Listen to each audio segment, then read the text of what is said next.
Mala Fast and Furious na pangangarera ng ilang kabataan sa Marcos Highway na huli camp.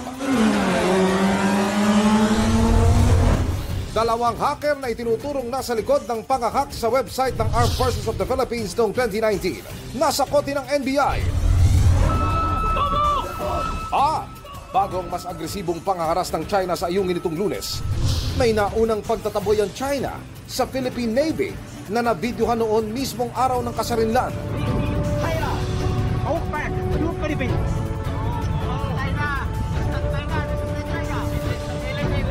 Ang detalye niya at iba pang mga balita abangan mamaya sa 24 oras.